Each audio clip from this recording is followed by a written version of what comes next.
Hello, and welcome to Sobercast, where we provide AA speaker meetings and workshops in podcast format.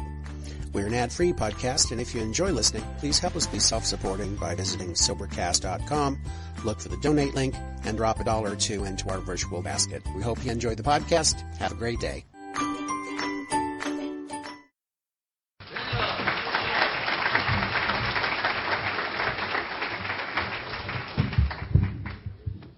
Bill Alcoholic. I can't wait to hear what I'm going to say either. My sobriety date is March the 27th, 1985, and for that I am truly astonished.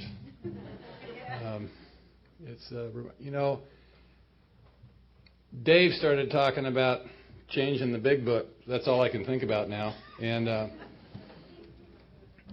if you've ever had the experience of being involved in general service, you'll understand that that's impossible. The big book will never change.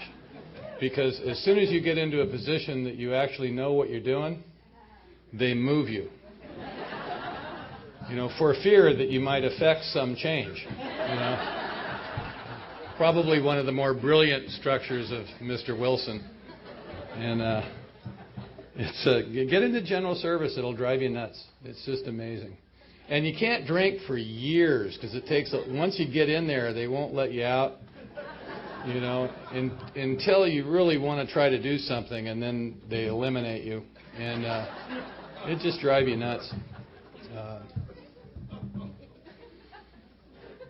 There's a real,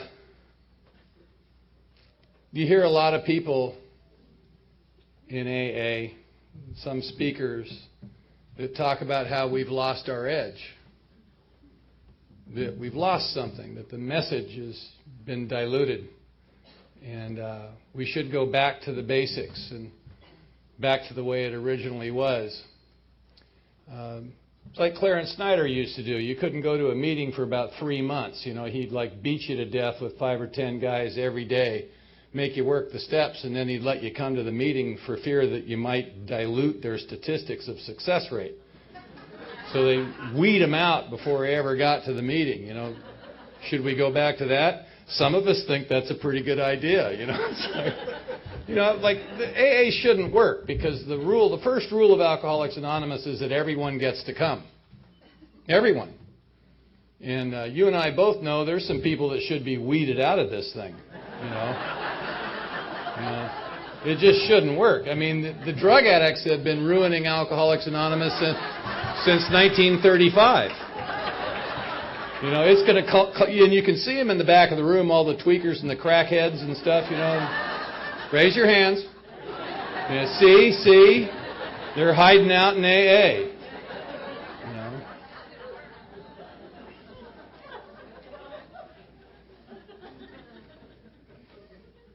So we're getting diluted. A few years ago in Tehran, Iran, there was a convention. Now, in Tehran, Iran is a Muslim country, so you can't have AA because there's no alcohol, therefore there's no alcoholism. But you can have NA because drugs are illegal, but evidently they're not that immoral. So you can have NA.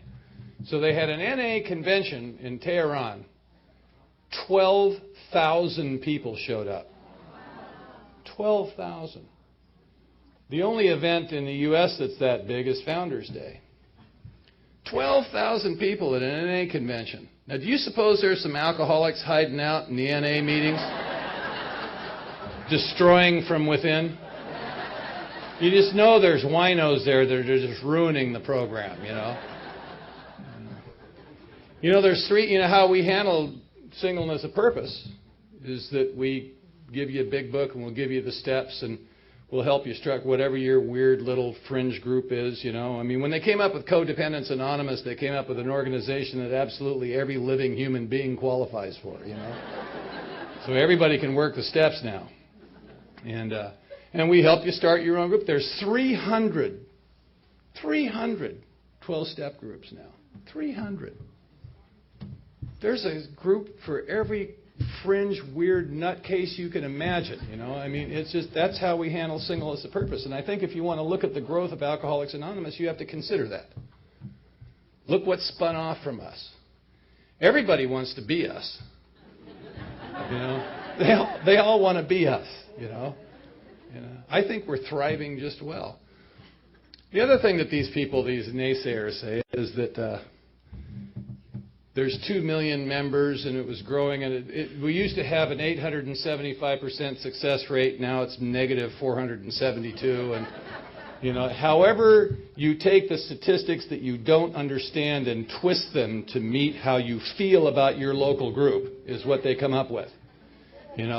And if you get involved in the statistics, I have a little website, and you can download this thing. It explains it in detail, how they write it. The first thing you realize when you're halfway through trying to understand it is they have no idea how many people are in AA.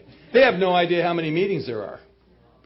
They have no idea. They say there's 150,000 meetings. There's probably 300,000. They don't count the ones that aren't registered. How many meetings might you go to that aren't registered with New York? None of those get counted. They don't count single meetings. They only count groups. In California, where I'm from, where AA started,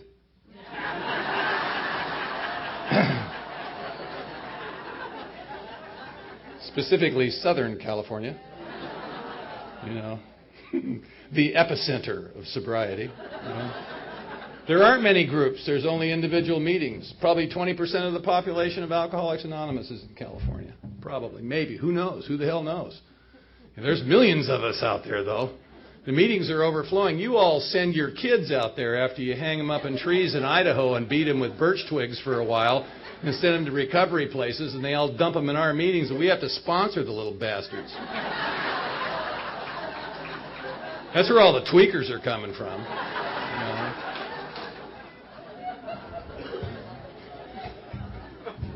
There could be 3 million people, 4 million people, 5 million people in AA. Who knows? But I'm here to report to you, my opinion is, and it's a really good one, is that Alcoholics Anonymous is alive and well and as vibrant and effective as it has ever been.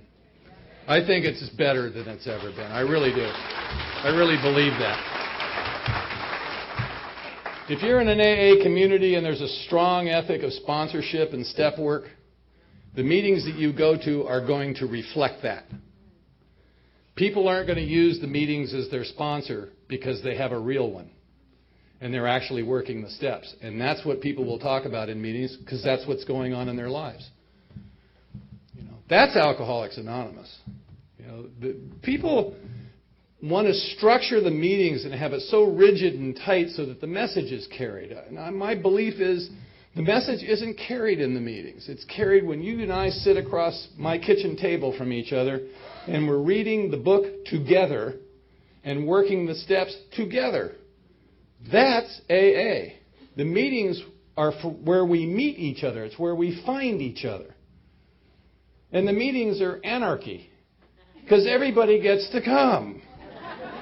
And I think I know what you need when you go into a meeting. I know exactly how the meeting should be run. I know exactly. And I'm convinced that I'm full of shit. I'm convinced of it. I have no idea what you need when you come into Alcoholics Anonymous. Maybe you need to walk into a meeting where people are sharing about how their day went so that you feel comfortable and relaxed and nobody's aggressively approaching you and it's just like nice. Maybe that's what you need. And after some time, you'll look for something deeper, something more, and you'll go find it. How do I know that isn't? That is not what I needed when I got to AA. I needed somebody to sit me down and tell me to shut up and listen. And I was ready. But all those are just my opinions. And they're really good ones. Well thought out, rehearsed, I love Alcoholics Anonymous. I'm a zealot. I bought the whole thing. The most fun about coming to these conferences, especially the structure of this particular conference, the ones that are popping up all around, is I get to listen to what other people feel about Alcoholics Anonymous. The most fun I have is sitting around a dinner table with some of these men and ladies and talking about AA and how we feel about it and what we think about it, and how things should be done. I love that. I revel in it. I think about it It's the most interesting thing that's ever happened to me. It has given me a forum to express myself. It's given me relationships that I never thought I'd have. And it's been a long journey. It's been a long journey. I was a surfer and a biker and a tough guy. I never went to the beach. My motorcycle rarely ran. And I was afraid to fight. But I looked really good. I had a chrome Nazi helmet for a hat, and primary chain for a belt, and black greasy Levi's and big black boots with chains around them. I've got tattoos all over me, but I had a clip-on earring because I didn't want to hurt myself.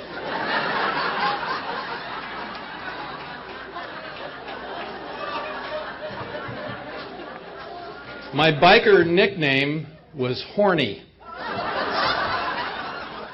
I have it tattooed on my arm right here, and it's misspelled. It's Horney. Horney.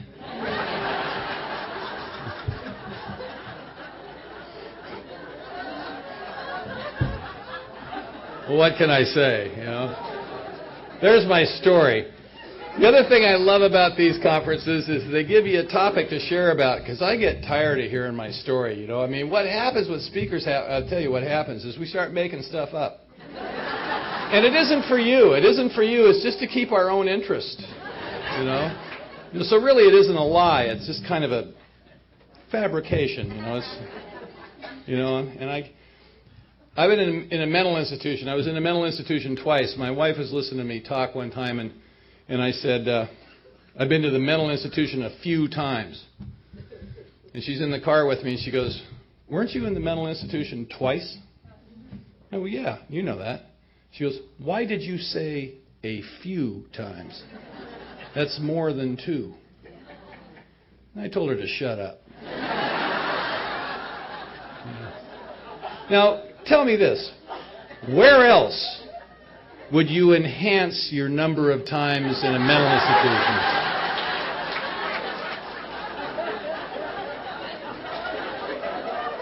Make me more of a superstar than I already am,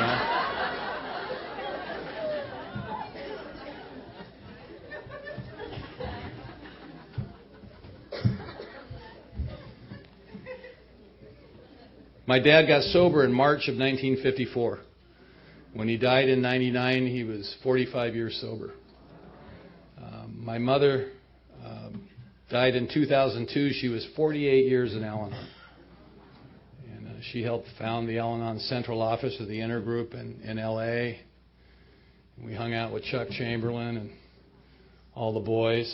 And they sent me to go talk to Chuck when I was 17, trying to straighten me out.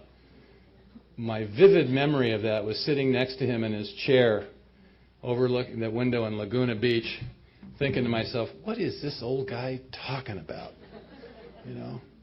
And I grew up in a house that was part of what was going on in California, where they were building the Alcoholics Anonymous that we now enjoy on the west coast of the United States. My parents were really active, really involved. And I grew up in a house where there would be spontaneous barbecues would just break out. People would show up. I'd come home from school and there'd be a guy laying on the back porch waiting for a sponsor to come home. One day I came home and there was a woman hiding in the garage. That was the Al-Anon. Don't make Al-Anon jokes if you don't know what it is. A lot of people make a lot of stupid Al-Anon jokes because they don't know what it is. But if you know what it is, you can make some great Al-Anon jokes. I stop and think of the consciousness of an individual that would live with us on purpose. What are they thinking? It's like, oh dear.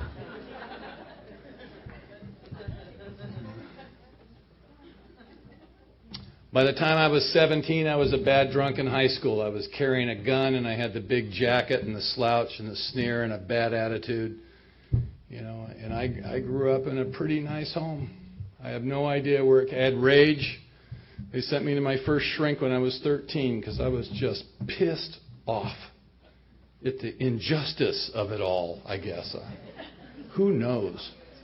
Where does that come from? Who cares where it comes from? I don't care anymore. But I love the process of finding out because it's all about me. That's the problem with psychotherapy. Psychotherapy can kill alcoholics. The cure for alcoholism and all that surrounds it is me getting out of myself, being relieved of the bondage of self. And the whole focus of psychotherapy is for me to get into myself and find. You got to be careful. That's the problem with alcoholics going to Al-Anon. Because Al-Anon's the same thing. It's about getting out of other people's business and into yourself where you have some control. An alcoholic could go there and die. Just literally implode on himself. You got to be careful. You got to be sober long enough, healthy enough to be able to go to Al-Anon. I'm not saying don't go. I'm just saying be careful. Leave breadcrumbs so that you know.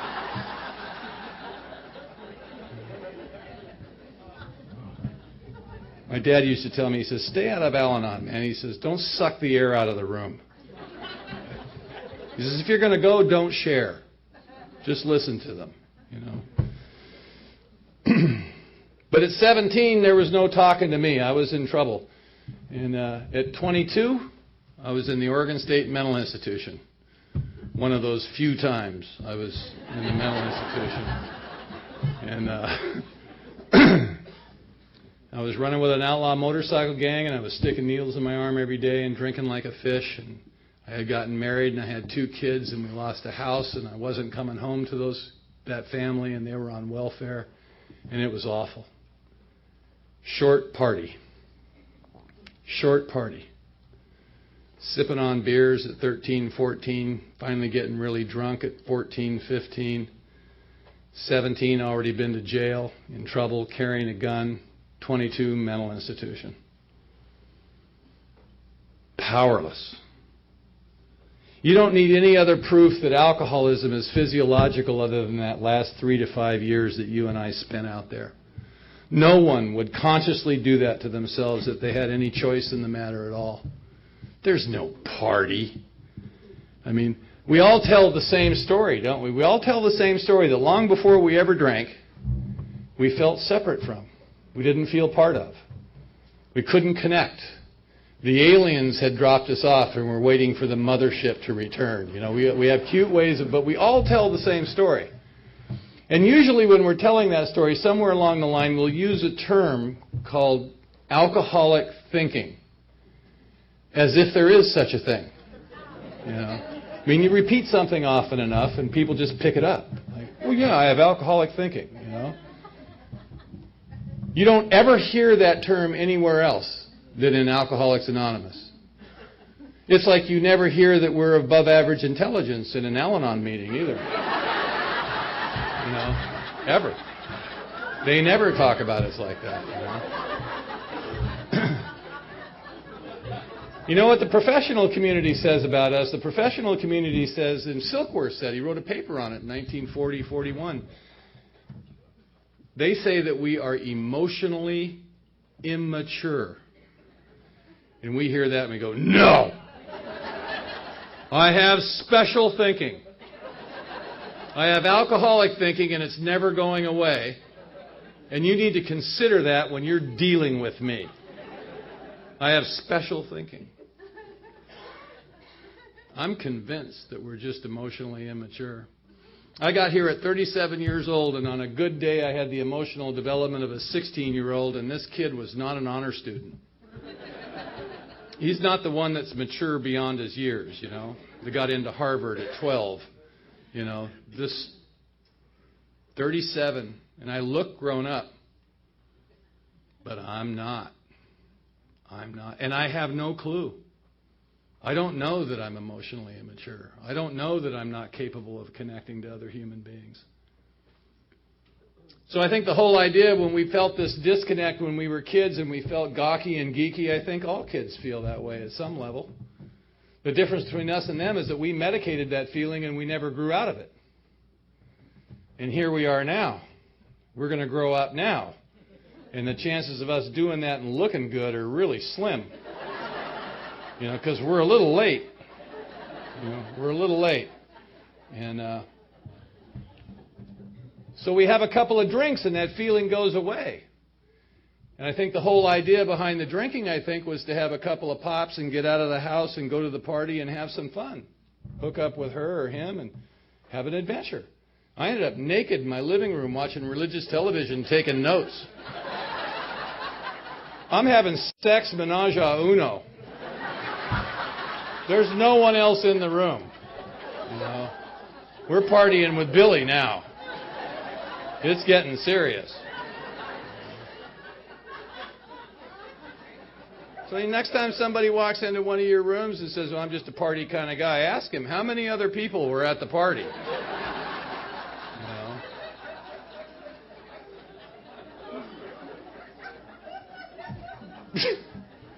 I think by nature, most of us are partiers. That's what makes AA fun.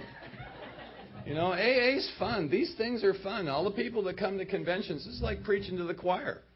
You people love it. You love AA. You have a good time with it. You laugh, the humor. I mean, geez. What other organization do you know that you can say foul language and our Heavenly Father in the same sentence? It's like, and everybody just roars. Yeah, dude, get spiritual, man. Yeah. This is Alcoholics Anonymous. It's fun. Another proof that alcoholism is physiological, because the party stops, doesn't it? It stops. And we hang in there for a long time after the party has stopped. We can't stop. We can't stop. I finally got, 15 years after the mental institution, I finally got sober. I got married a second time. I had 2 more children, and I lived in the house with this wife and these 2 kids, and I had no emotional connection to another living human being. And I didn't know that. I can't stand outside myself and have a separate experience and compare it to the one that I'm having and determine that there's something wrong. How would I know that I'm not connected if I've never, ever been connected in the first place? I don't know what connected feels like.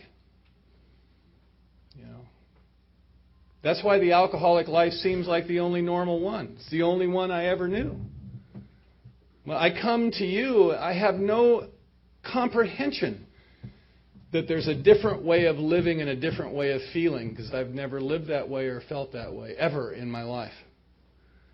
It's not like I'm going to try to recapture something. I've truly, truly been born again.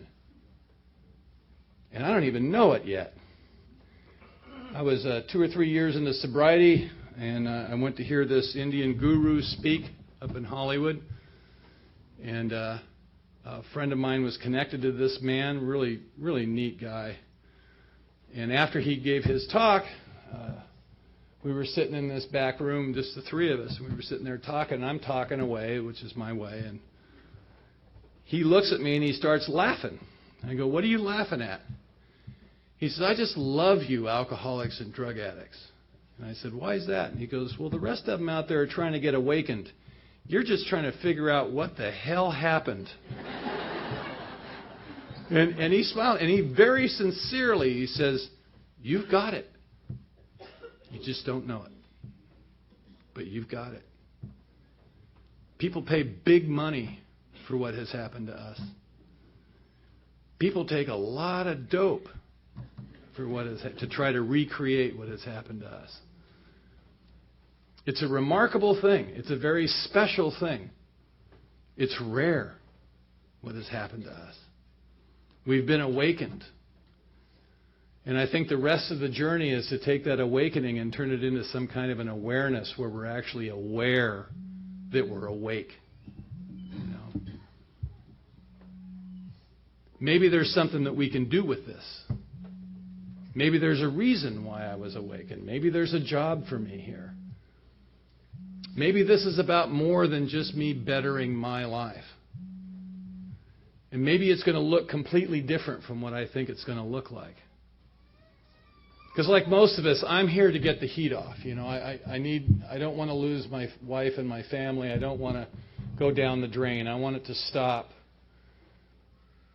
But something happened to me on March the 27th, 1985. Something radical. I'm one of those cases where the obsession was taken away immediately. Some people, it takes a while. My sponsor, it took a while before the obsession. Dr. Bob, 2.5 years, 3 years. It took a while before the obsession was lifted. With me, I just didn't notice. I didn't, because it was just gone. You know, after 35 days in that hospital organization, they let me out. They just let us out, don't they? Like we're okay. Go forth, multiply. You know? And where do we end up when they let us out? Here. It's linoleum floors and metal folding chairs for the rest of our natural lives, you know? Rock and roll. You know, there's no referrals from AA. Did you know that? There's no place you go where you walk in and you say, I'm from AA. They sent me here. That place doesn't exist. This is it. This is truly the last house on the street. We are the counselors. The inmates are running the asylum. Stop and think about it. I've been married 3 times and people ask me for relationship advice. I give it to them. I figure, hell, you can't hurt them. They're in AA, you know? Plus the fact, whatever advice you give them couldn't possibly be worse than what they're planning on doing in the first place. It's not possible.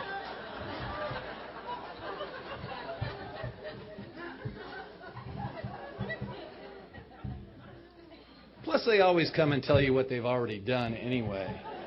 They rarely come beforehand. This is a true story. A guy came to me and he says, I'm thinking about marrying the nude dancer. What do you think? I looked right at him. I said, probably not a good idea. But if you do, I'll come to the wedding.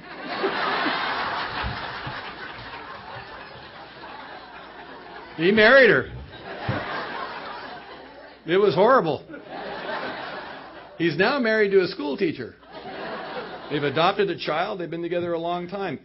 True thing. He could not have married the school teacher if he hadn't have married the nude dancer. I see that clear as a bell now. My wife told me, she says, don't tell him not to do it. But I couldn't help myself.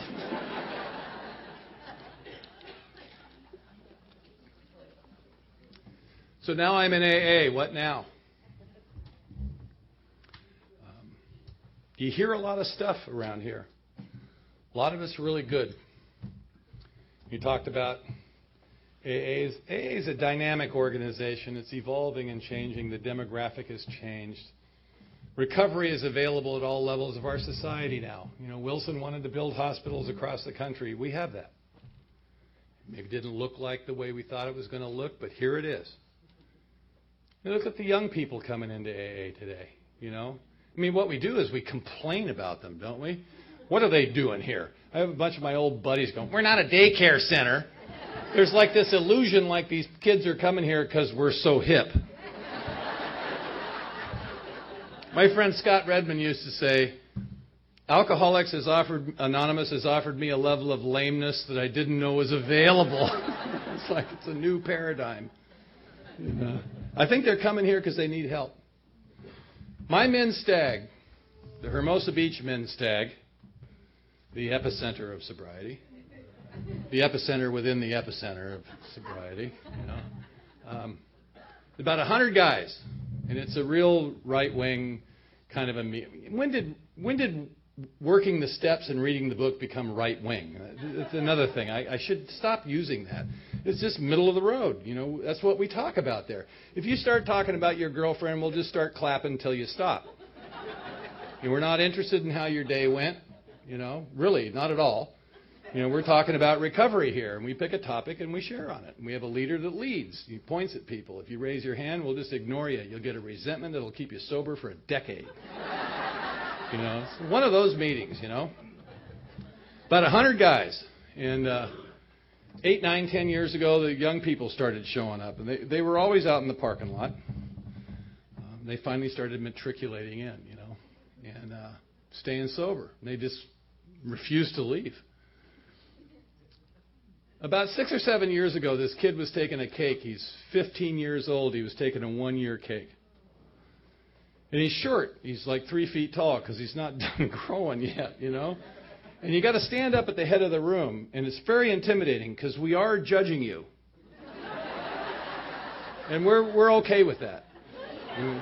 Judgment is cool. It's all right. Because you do it anyway. You know, so he gets up there and he gave the most right-wing death squad AA pitch I have ever heard. And at the end of it, he was standing there and he was yelling and pointing his finger. And he says, if you're sitting out there and you don't have a sponsor and you're not working the steps, may God have mercy on your soul. I went up and asked him to be my sponsor.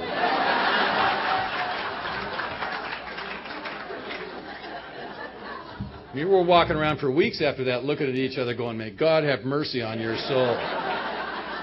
Lightweight, you know.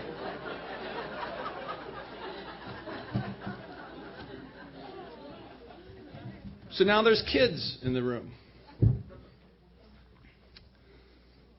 We've got children in the room. We've got gay people. We've got black people. We've got Mexicans. We got white trash. We got everything. We got everything. Everything is here. Everybody thinks they're special. Everybody wants to be treated a little bit differently. What do we do with all that? 2 things happened to me that I believe are just lucky. I just was lucky with these 2 things. One is I became intrigued with Alcoholics Anonymous real quickly. Within a week or 2, I got intrigued by you.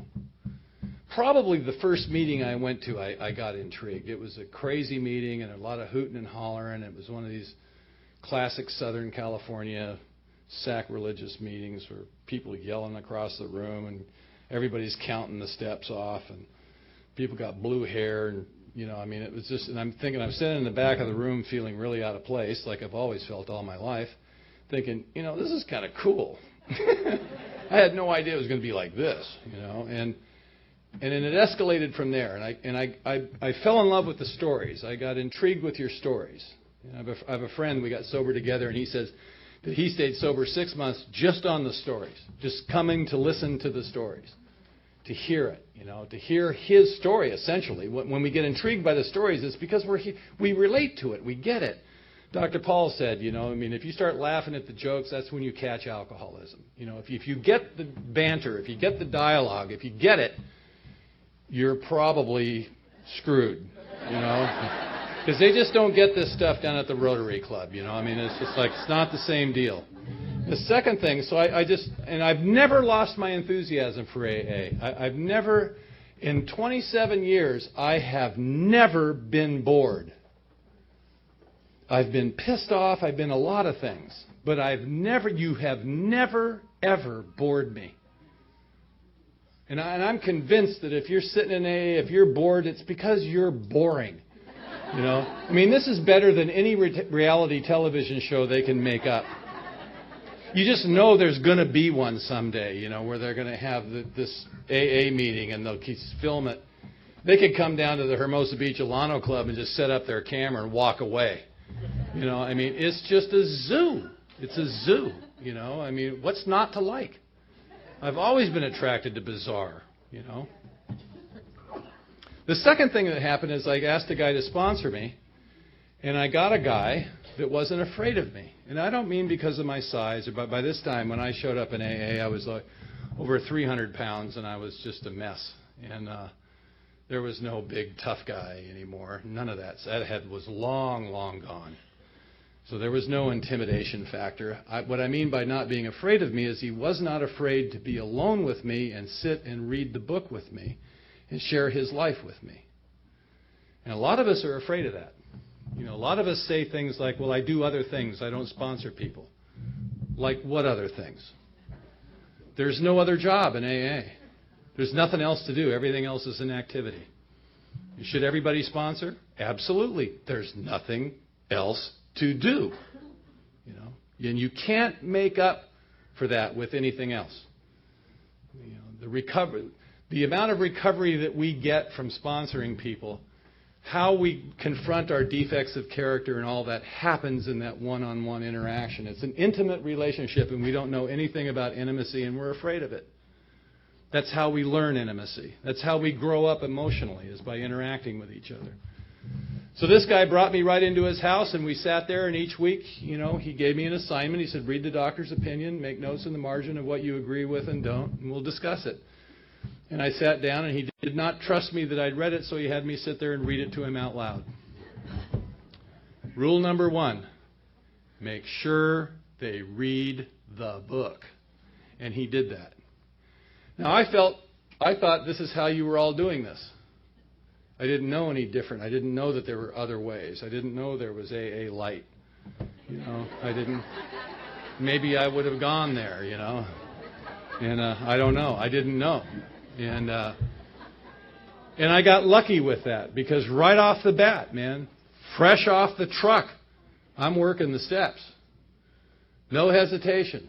Didn't wait for me to clear up. I think if we get them in that first 6 months before they get a little weller, before they can actually argue with us, we got a good shot at keeping them around.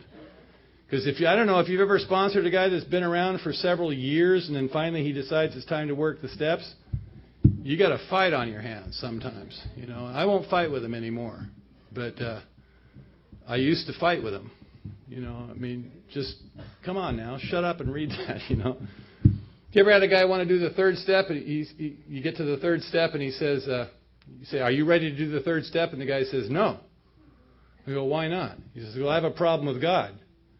I look right at him. I go, me too. Let's pray. A couple of guys said to me, I don't even believe in God. I look right at him today. I got the best answer in the world. Nobody really does. Let's pray. The argument just dies. It's like, what are you going to say to that? Guy told me he didn't believe in God, but he made me pray with him.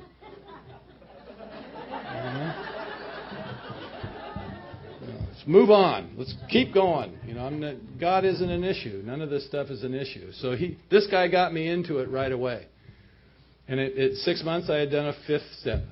And by the end of the year, I was making amends, and I started sponsoring people.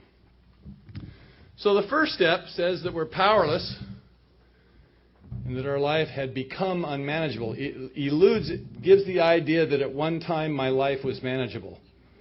I don't remember that time. Evidently, maybe for some other people. But my life's never been manageable. I don't think my life requires management, really. There's that illusion that I need to manage it. But the powerless thing is a huge concept. It's huge. It only takes about 20 years to get it. I think it takes 20 years before it really sinks in. They took it easy on us. They just said that we were powerless over alcohol so that we wouldn't run screaming down the street, But you stop and think of it, powerless. I think I have power. I think I have, evidently, my happiness is dependent upon your behavior, because I spend an inordinate amount of time trying to adjust you so that we can both be a little happier. When I look out in nature, I don't see anything that has any power. Nothing. The lion eats the lamb every time. Every time. And I make judgments. I look at that and I go, that big evil lion shouldn't eat that little lamb. It's not right. It's immoral. It's unjust. It's unfair. I don't think there's any morality in nature. I think stuff just happens. And I look at it and I make judgments. And those judgments are the source of all my suffering.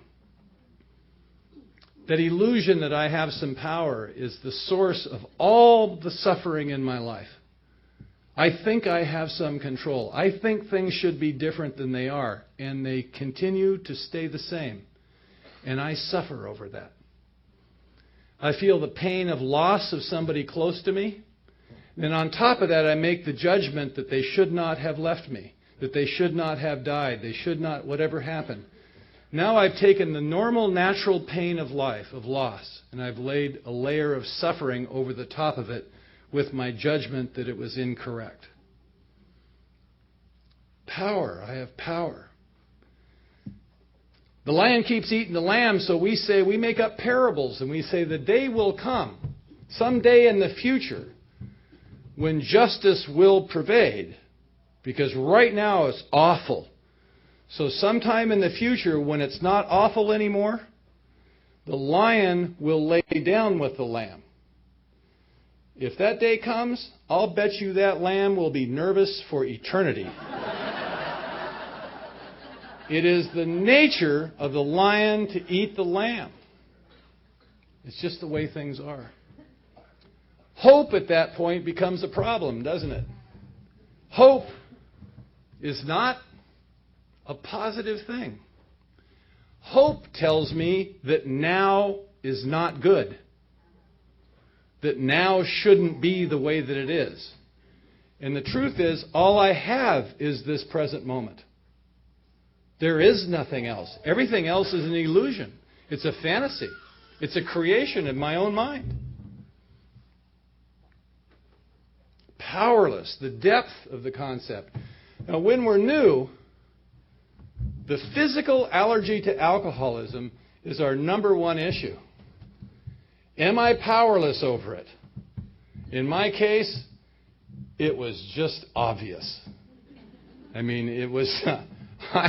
I never had any power. I never crossed a line. I drank alcoholically right from the get, and I just went steadily down the drain. Nothing happened in my life. I didn't go anywhere. I didn't do anything. I didn't accomplish anything. You know, there's an old movie back in the 30s called Reefer Madness. You seen it? It's a real cult classic now. It's just, if you get a chance to watch it, it's just hilarious.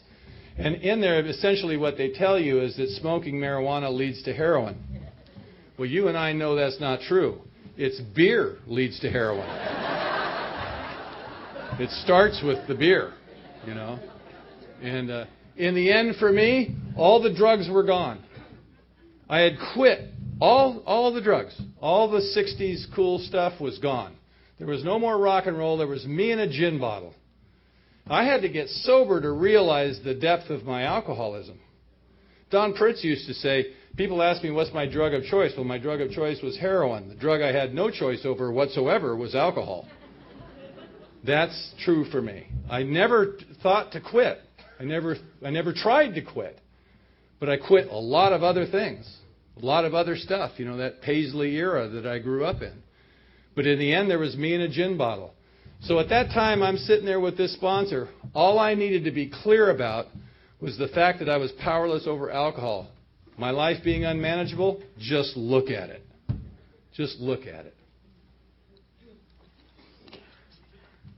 If I'm going to stay sober for a long time, which I have now, I'm going to address this powerlessness over and over and over again. It's going to get worse and worse and worse. In AA, at about 8 or 9 years sober, I had some kind of a mental and emotional collapse. What I believe happened is the sheer weight of my personality just crushed me. It just crushed me.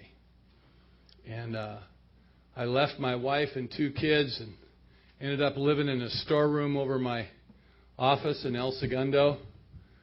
I had egg running down the side of my face. I had said some pretty powerful stuff for 10 years in AA.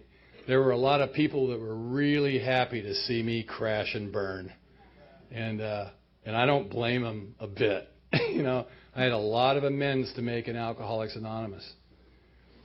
I was an arrogant know-it-all when I was drinking. I was a better arrogant know-it-all when sobriety. And I would pound my fist on the podium and yell with spit flying out of my mouth, work the steps or die, mother. You know. And I knew I was the light and the way. I was president of Alcoholics Anonymous, which is a very lonely position. There was a coup. I was impeached. And there were a few people waiting at the base of the tree to catch me when I fell out of the tree. A few. People that loved me. That's the love in AA. There were a lot of people that just patted me on the head during this period and said, you're going to be okay if you don't kill yourself. It's like, because other people have gone through it. And at 8 or 9 years sober, man, I wrote out an inventory that was just killer. And I hadn't spoken to my sponsor in a long time because when you're president of AA, you really don't need to talk to anybody. I went to him, I wrote some stuff down on a piece of paper, and he acknowledged. He goes, whoa, it must be bad. You wrote something down. Whoa. And I looked at him and I said, I need help. There's something really wrong, and I need help. Please help me. And I meant it. I was in more emotional pain than I'd ever been in my life. And he looked at me and he said, go find God. And I went, please, I don't need mindless platitudes. I need some real practical help. Don't treat me like some dumbass newcomer. And we were sitting down, and he rarely yelled at me. But he got up, and he walked over, and he looked down at me, and he yelled in my face. He got right up in my face. He goes, there is nothing else. You talk a good game. Now go do it. And I almost hit him. I was so enraged, I don't think I've ever heard truer words in my life than what he said to me.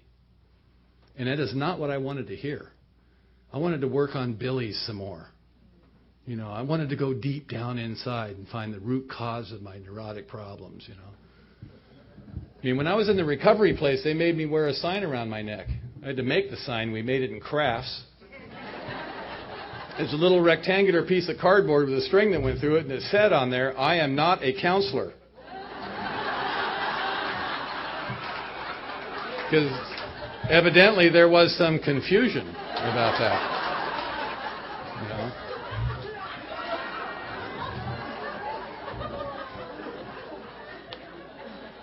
They said something about me being arrogant or something, I don't know.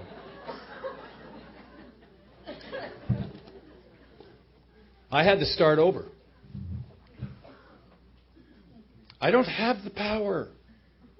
I think I have the power. It's part of the human condition to believe that we have power. That we're in charge. If we don't do something, it's not going to happen. We don't have the concept that the universe by its very nature is a giving place and it's supplying us with absolutely everything we need. That our problem is that we just don't like what's being supplied. It should be something different than it is. And we try to make stuff happen. I try to make things happen. I used to have a clipboard that had a list of the good people's name on one side and the bad people on the other side. I would go up and ask people publicly in front of other people. I would go up and say, hey, you want to volunteer down at the central office? And a guy would say to me, no, I don't do that. I would come back every week and ask him, and I'd say it louder and louder and louder in order to shame him. Now, who the hell do you think you are? What are you in here in AA sucking off the tit and not doing a goddamn thing? I used to say that to people. And most of the time I'm too big to hit. Not all the time, though. But that's how I was. That's how I was in Alcoholics Anonymous. And I wanted a following. I wanted devotees. I wanted my own church. It's like kind of. I wouldn't use that term, but I was. That's my normal nature. The last thing I ever wanted to do was just sit in the room with the rest of you like a bunch of sheep. You know how some speakers will say, I don't like to be the speaker at the meeting because I'm the only one looking in the opposite direction and I'm not part of the group. I love that. I eat that up. That's special. Now I'm special. I told my sponsor during this period when everything was falling apart, I said, I think I should stop speaking at meetings. There's too much ego in it. He looked right at me and he said, you don't get to pick and choose what you will and won't do. It's not up to you. But I suggest to you the next time you speak in front of a group of people, why don't you try telling the truth? I looked at him confused. Really, genuinely confused. What do you mean? I'm not lying to people. And he goes, quit doing theater. Talk about what's really going on in your life. they'll understand. You know? And you understand. You get it.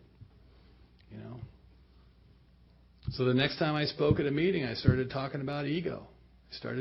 People loved it. You know? They all nod their head. Yeah, we get it. You're as screwed up as me. I think I'm different. I think I'm special. I think I'm powerful. And the literal truth is I have no power at all. Therein lies all my suffering. This belief that I have power. Wilson says, selfishness and self-centeredness was the root of our problems. I don't think he was kidding. He says, our very lives as ex-problem drinkers depend upon our constant thought of others and how we may help meet their needs. I think that's my favorite line in the book, and I think that is literally true. And that has been my course. That has been my course. When I get on my knees and ask for help, I shouldn't send it away when it shows up and it's going to look a lot like you. Somebody sent me a quote today on email. He said, we will love you until you can learn to love others. Isn't that wonderful? The second step says that I need some kind of power. If I don't have the power, I need to align myself with whatever is driving the universe. Whatever it is that saved my life. Whatever that inserted itself into my life. Whatever engine, whatever power, whatever force that it might be. Maybe I should attempt to align myself with that. Certainly to be restored to enough sanity not to drink and use, but also enough sanity to be able to see the powerlessness. To be able to see it, to get a glimpse of it. This is the beginning of acceptance. This is where acceptance comes in, the beginning of it. There's more later. One of the beauties of this conference is we get to talk about this process that we also dearly love. And these steps are specifically designed, as we read at the beginning, to bring about this spiritual awakening, to put us in touch with whatever this power is. I love quotes. I send out daily quotes. I have a huge email list, and I gather these things up. I get them from people. Alan Watts said one of the most powerful things I've ever heard in my life. I mean, it clarified some stuff for me a couple of years ago that it was a stunning revelation, just for me. He said, faith is not knowing and having that be okay. I always figured what faith was is that I have a belief mechanism that I have faith is true. And he's saying something much deeper than that. It's a very mystical concept. Faith is not knowing, having no belief mechanism whatsoever. The faith that everything is absolutely as it should be all the time. It could not possibly be any different than it is because here it is. Boy, that's hard for us, isn't it? It's hard for me. It doesn't come natural to me. You know, one of the things that's happened for me at 20 years sober, after this collapse that occurred, I think I'm okay here. After this collapse that happened, I met my current wife. We've been together now 18 years. I have a relationship that I never thought was possible. You know what happens to us when we deeply and profoundly fall in love? We get frightened. What if something takes that away from me? I will die. I've been around people in AA that have lost that great love. They did not die. I've held them in my arms, as many of us have. One of the great things we do for each other around here is that we don't have to give advice. We don't have to tell people. When people are broken, we know there's nothing wrong with that. It doesn't need to be repaired. We can just hold them and love them. But we get frightened when that starts opening up our heart. I learned how to love through interaction with you. My motivation to have devotees and followers and all that stuff, it's embarrassing. What it has morphed into is I have truly, literally fallen in love with you. At 64 years old and 27 years sober, at this point in my life, I am absolutely bored to tears with myself. It's just, I find me very embarrassing. But you, on the other hand, are a never-ending font of weirdness. It's like, I am just forever intrigued by you and what you bring to the table and how you open my heart. At 20 years sober, I went through interferon twice to get rid of the hep C. I'm on a liver transplant list now. I've got really bad cirrhosis. I mean, the damage has just gone, it went too far. Shock and awe. I'm in AA and I have a bad liver. Who do you blame for that? And I went through this and I was stuck in my house, and I'm not a depressed guy.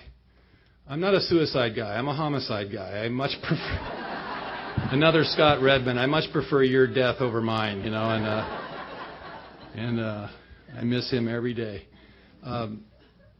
But I was as depressed as I can get. I was stuck in the house. I couldn't get out. And my friend Christophe, who's French, so he's an asshole, came over to my house, and he handed me The Power of Now. And he said, read this. And I said, yeah, I'll read it. He goes, God damn it. He says, read it. Just read it. So I read it.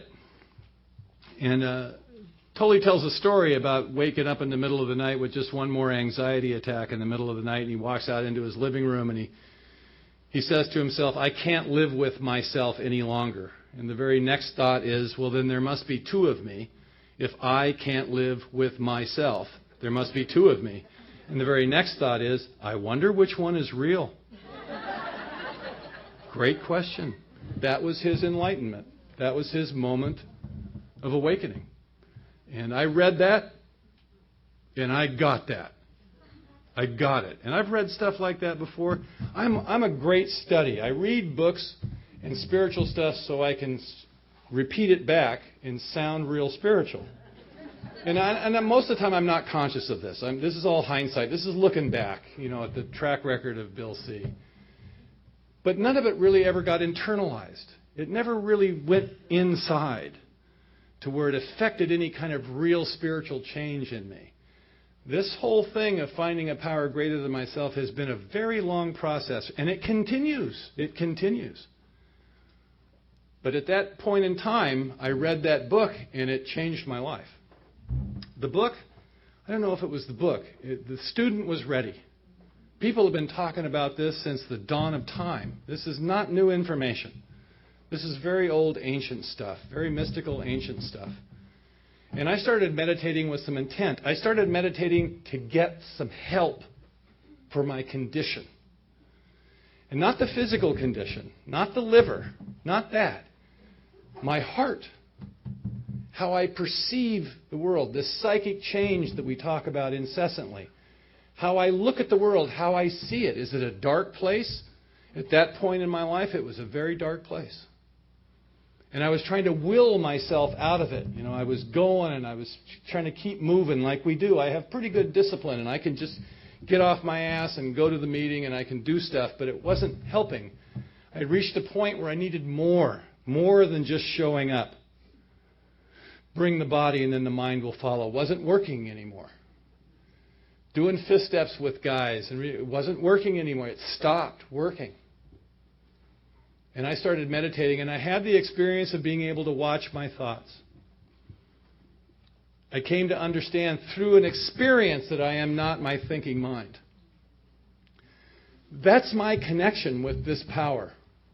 That's my connection. That's it, as tenuous as it might be. Also, the faith that everything is perfect, everything is fine, it couldn't possibly be any different than it is. I get that. I get that in a non-intellectual knowing sense. I feel it in my breast. I sat out on the beach today. I had an alone day today, which is rare for me. I'm rarely alone. I don't like to be alone, to be honest with you. I love having people around me. But I sat on that beach today and closed my eyes and just breathed and listened to the children play on the beach and stuff. And I'm connected. I'm connected. Is there a belief mechanism behind that? No, I don't need one. I can feel it. Alcoholics Anonymous is an experience. It's not an intellectual understanding. Does intellectual understanding come? Yes. Yes, it comes. I can stand up here and I can verbalize what's going on. Does it come close to touching what's going on inside me? Not real well. It doesn't lend itself to words very well. But you get it. You get it. Last year, I was in the hospital 3 different times. My liver finally failed on me. I got rid of the Hep C, and my liver failed on me. 2 years ago, I ended up in the hospital on Christmas Day with pneumonia. And this doctor, very cool guy, young guy, didn't know me. He's sitting beside the side of the bed, and I didn't know what was wrong. I just knew I was coughing up blood. Things were not looking well, and I was frightened. And he sat down beside me, and he was asking me questions, and he said, "Do you drink?" And I said, "No, man, I haven't drank for almost 26 years. And he goes, "Oh." And I said, "It's kind of pathetic, isn't it?" And he looked at me, he goes, "No, it's just sad." And he says, "Are you in pain?" I said, "Yes." He said, "Would you like some morphine?" I went, "Yes." He said, "You want 4 milligrams or 8? And I said, "Why would you mention 4? You know, there's nothing like general anesthetic to kind of get you through the day, you know." And that started a cycle where I ended up in the hospital. I had a couple of surgeries, and Thomas Merton said, "I have no control. I have no power. I have no control over my own body." When you're laying in a hospital bed and you don't want to be there, powerless comes home to roost. There you are. So are you going to make the nurses pay for your fear? Is that what you're going to do, Bill? Because that's my M.O. I'm the frightened little boy. I'm here to report to you this experience this last year. I think that frightened little boy is about gone. Thank God. I didn't like that kid. And nobody else around him liked him either much. Because he's frightened. He's a scared little boy. And he doesn't know how to reach out. And you start showing up at the hospital. The nurse comes in and goes, "Who are all these people?" And I said to her, "What do you think they are? What do you think?" And she goes, "Well, at first I thought it was your kids, but you couldn't have that many." And I said, "What's AA?" And she goes, "Oh, okay." Because they've seen it before, but it just didn't register. But you come in there, and the alcoholics show up, and they're just checking their good thing off the list. You know, it's like, you know, and the Al-Anons will come and actually help you. You know, they bring food and stuff. You know, it's like, and when my mother was dying, especially, they were just a blessing. I nursed my mother until she died. But this last year, that meditation and that believing that everything's as it should be, putting myself in your hands, letting people care for me, letting people love me. I used to hear that when you would talk about that when I was new, and I just would poo-poo it. Like, wait, now it's real to me. It isn't that easy for me to let you really love me. You know, my friend John that I've sponsored for a long time, he's just one of the closest people in my life. Him and this guy, Brooks, he came and slept in the hospital room with me for 2 nights. I heard 2 nurses standing out in the hallway, and the one nurse says to the other in the middle of the night, she goes, "Who's that guy in there with him?" And the other nurse says, "I think that's his boyfriend." True story. And I went, "Whoa, dude." And so the other nurse goes, "Oh, okay." And they just walked on, you know. So John wakes up in the morning, and I said, "There's 2 things I really love about you." And he goes, "What's that?" And I go, "You're younger than me, and you're really good looking."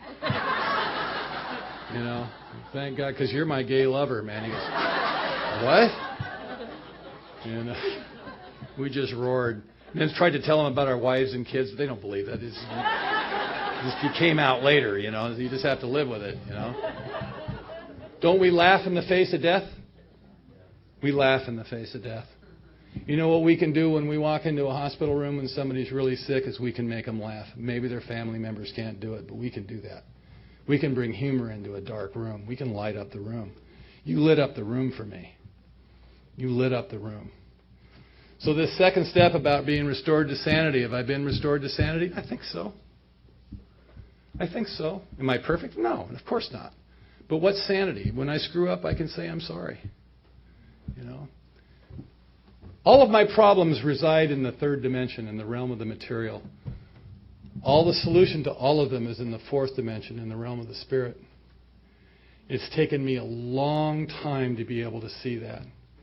And I'll tell you something.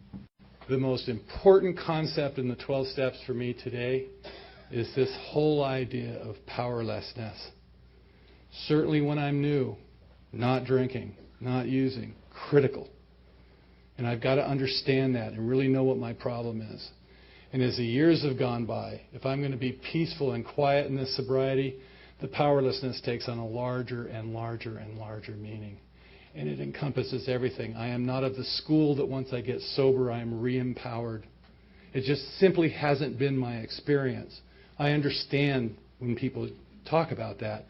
My personal experience, it just hasn't been that way. I've become more and more powerless. And this is a good thing, because even if I think I have power, I don't have any, and that's where all my suffering lies. I'll leave you with one thought. People say, you got to give it away to keep it. No. You've got to give it away to even get it. If you're not giving it away, you don't have it. Thank you very much.